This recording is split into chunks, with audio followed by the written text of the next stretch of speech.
Hi everyone, my name is Abhiraj Garakapati. Welcome to my YouTube channel Amazing Abhi. Episode 4 of That Time I Got Reincarnated as a Slime Season 4 is a very smart change of rhythm after the stronger dungeon action of Episode 3. Instead of immediately escalating into a huge battle, the episode starts with comedy, dungeon fun, and Rimuru group acting like they are simply enjoying the game they created. But that lighter beginning is exactly what makes the second half more important. By the end of the episode, the story shifts from playful dungeon chaos to international politics, and Tempest officially becomes a serious topic inside the Western Council. So this episode is not just a funny cooldown. It is a bridge episode. It connects Rimuru's entertaining dungeon project to Tempest's larger political future. The tone begins with laughter, but the story ends by reminding us that the world is watching Rimuru very closely. The episode begins with the return of the Dungeon Dominators, the Avatar team made up of Rimuru, Veldora, Milim, and Ramiris. This time, the group is not just experimenting. They have names, roles, and a more confident team identity. Milim becomes Red Meteor Scarlet,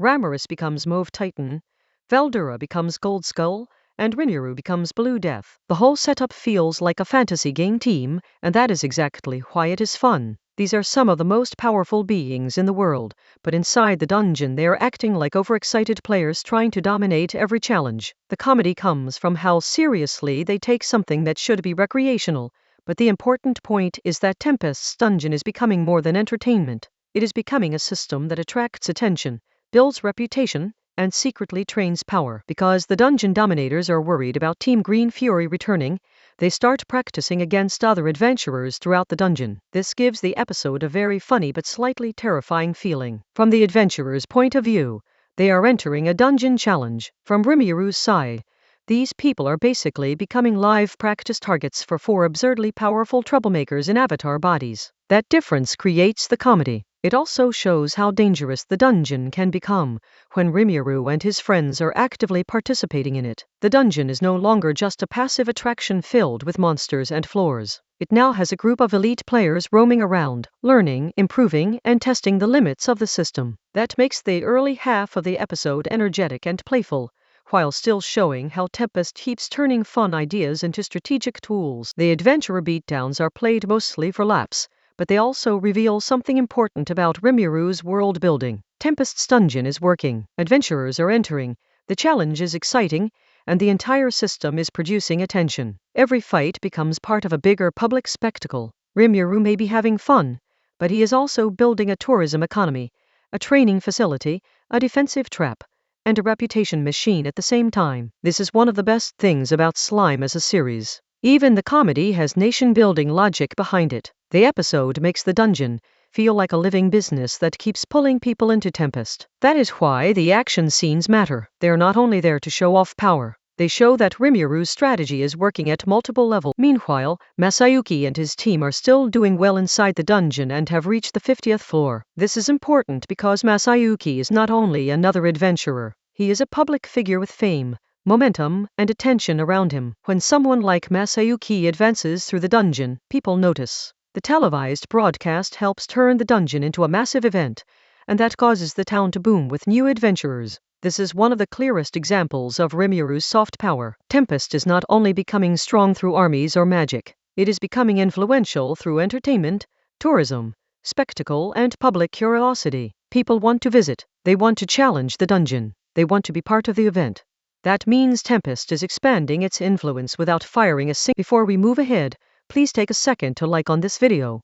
A like tells me that you enjoyed this topic. Your support helps Amazing Abhi grow naturally. The town's growth gives the episode a brighter, more lively feeling. Tempest is no longer just Rimuru's monster nation hidden inside the forest. It is becoming a destination. Adventurers, merchants, visitors, and curious outsiders are being pulled toward it. That success is exactly why the politics later in the episode matter. A small nation can be ignored. A growing nation with a popular dungeon, strong military power, a demon lord ruler, and Veldora's presence cannot be ignored. So even when the episode shows cheerful crowds and booming business, it is also showing the reason Tempest becomes a major concern for surrounding powers. Rimuru's dream of human-monster coexistence is becoming visible, profitable, and hard to dismiss. That visibility is both a victory and a risk. Then the episode suddenly shifts into comedy again when Frey arrives. Frey's appearance changes Milim's entire mood. The same Milim who can terrify armies suddenly tries to hide,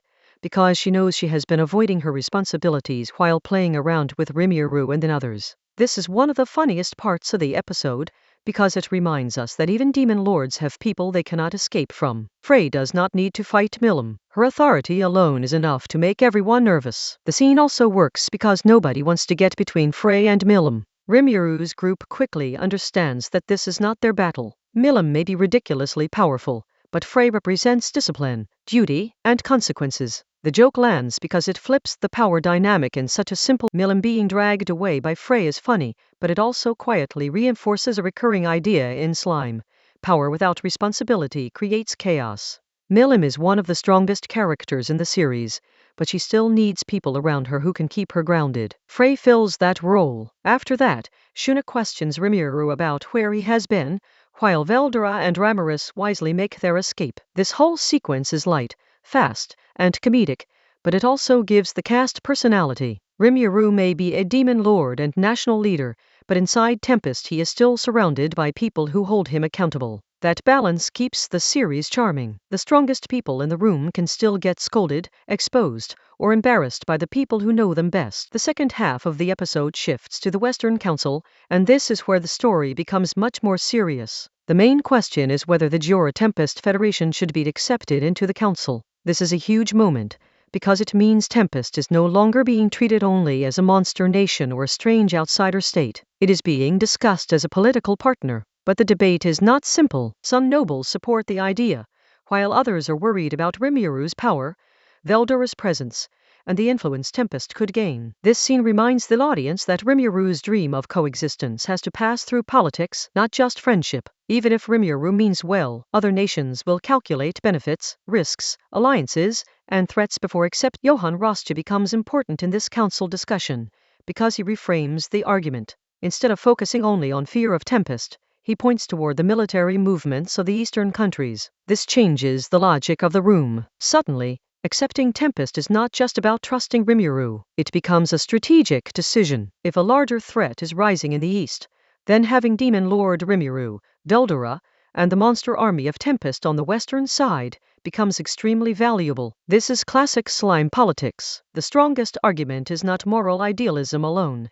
It is practical advantage. Tempest can protect trade, stabilize power, and serve as a deterrent. Johann's point helps push the council toward acceptance, because it makes Rimuru's strength look less like a danger, and more like an asset. The vote concludes with the majority deciding to accept Tempest into the Western Council. This is the biggest outcome of the episode. It is not as visually explosive as a major fight, but politically it is huge. Rimuru has spent so much of the series trying to build a nation where monsters and humans can live together, trade together, and respect each other. This vote moves that dream forward. Tempest is now being recognized in a wider diplomatic structure, but recognition comes with new exposure. Once Tempest enters the council's world, Rimuru is also entering a more dangerous political arena. More nobles will watch him. More enemies will plan around him. More allies will expect things from him. So this is a victory, but it is also the start of a heavier responsibility. Hinata's presence around the council meeting adds another layer of tension. She is not the enemy she once appeared to be,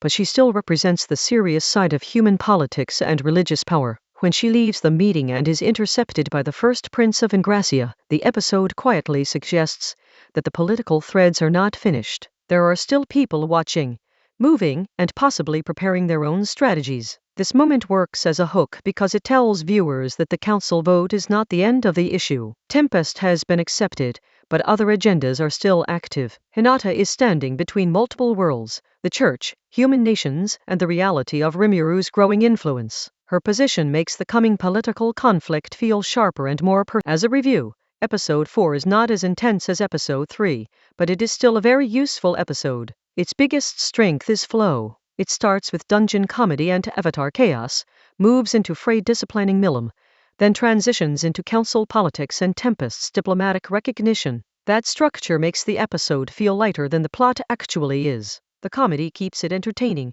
while the political scenes quietly move the story forward. The best moments are the dungeon dominators getting named, Frey's arrival, the town booming, because of the dungeon broadcast and the Western Council vote. The main weakness is that viewers looking for action may feel the episode slows down after the early dungeon fun. But for the season's larger story, this episode is extremely important because it changes Tempest's status in the world. The final takeaway is that episode 4 proves Rimuru winning on two fronts. Inside Tempest, the dungeon is becoming a massive success. Outside Tempest, the Western nations are beginning to accept his country as a real political force. But both victories create new problems. The more popular the dungeon becomes, the more attention Tempest attracts. The more politically recognized Tempest becomes, the more powerful nobles and hidden enemies will try to influence or challenge it. That is what makes this episode important. It looks funny and relaxed, but underneath the comedy, the world is changing around Rimuru.